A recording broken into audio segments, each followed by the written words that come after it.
آج ہم آپ کو مغلیہ خاندان کے دوسرے حکمران ظہیر الدین بابر کے بیٹے نصیر الدین محمد ہمایوں پر بات کرنا چاہیں گے۔ تو آج ہم آپ کو گمنام ہسٹوریکل فیکٹ میں یہ بتانا چاہیں گے کہ نصیر الدین محمد ہمایوں تھے کون، اور ان کا اپنا رولنگ ایریا، ان کا حکمرانی کا انداز کیسا تھا۔ نصیر الدین محمد ہمایوں ظہیر الدین بابر کا فرزند اور مغلیہ سلطنت کا دوسرا بادشاہ تھا۔ وہ 1508 کے اندر کابل کے اندر پیدا ہوا اور 1530 میں بابر کی وفات کے بعد تخت نشین ہوا۔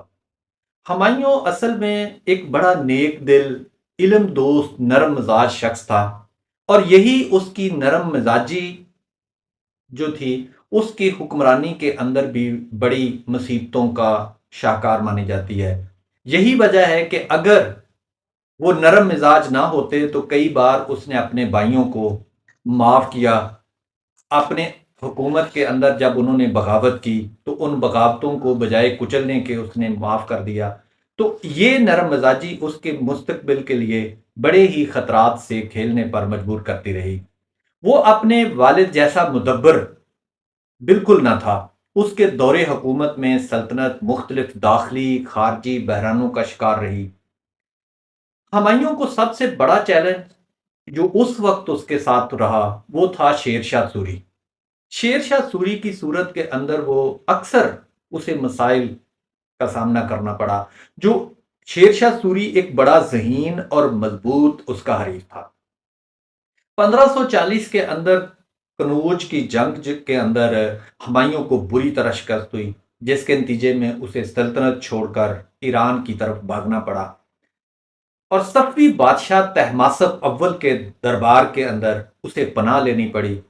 اور اس کے بعد ایران میں قیام کے دوران ہمایوں نے نہ صرف اپنی سلطنت کی بازیابی کے لیے حمایت حاصل کی، بلکہ ایرانی ثقافت اور انتظامی نظام سے بھی متاثر ہوا۔ بلکہ یہ کہا جاتا ہے کہ جب وہ ایران کی طرف گیا تو وہاں پر اس نے شیعہ مذہب بھی قبول کر لیا، یا ایرانی شہنشاہ کے کہنے پر اس شک کے اندر اس نے ایرانی شہنشاہ نے مدد کی کہ اگر ہمایوں جب واپس اس حکومت میں آئے گا، جب بر صغیر پر حکومت کرے گا، تو وہ شیعہ مذہب کا پرچار کرے گا۔ یہ بھی کہا جاتا ہے۔ سن 1555 کے اندر وہ دوبارہ ہندوستان آیا اور شیر شاہ کے جانشینوں کو اس نے بری طرح شکست دی۔ دہلی کا تخت واپس اس نے حاصل کر لیا، مگر بدقسمتی سے اگلے ہی سال سن 1556 کے اندر وہ لائبریری کی سیڑھیوں سے گر کر جاں بحق ہو گیا۔ ہمایوں کی زندگی تضادات سے بھرپور تھی۔ ایک طرف وہ علم و ہنر کا بڑا قدردان سمجھا جاتا ہے، لیکن دوسری طرف عملی سیاست کے اندر وہ بالکل ہی کمزور۔ اس کی وفات کے بعد مغلیہ سلطنت کی باغ ڈور اس کے صاحبزادے اکبر کے ہاتھ آئی، جس نے اسے پھر نئی بلندیوں تک پہنچایا۔ کہا جاتا ہے کہ نصیر الدین ہمایوں کی سب سے بڑی خامی اس کی نرم مزاجی تھی۔ کبھی بھی کسی بھی حکمران کے لیے یہ جو نرم مزاجی ہے یہ سب سے خطرناک بنتی ہے۔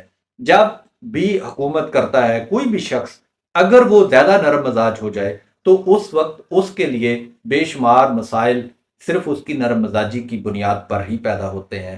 یہی وجہ ہے کہ نصیر الدین ہمایوں اگرچہ ایک حکمران تھا، یا وہ مغلیہ سلطنت میں دوسرا حاکم تو بن گیا، لیکن اس کی نرم مزاجی، اس کا اپنے بھائیوں کے ساتھ نرمی کا رویہ، بار بار معاف کرنے کا طریقہ، یہ اسے بار بار تکلیف میں مبتلا کرتا رہا۔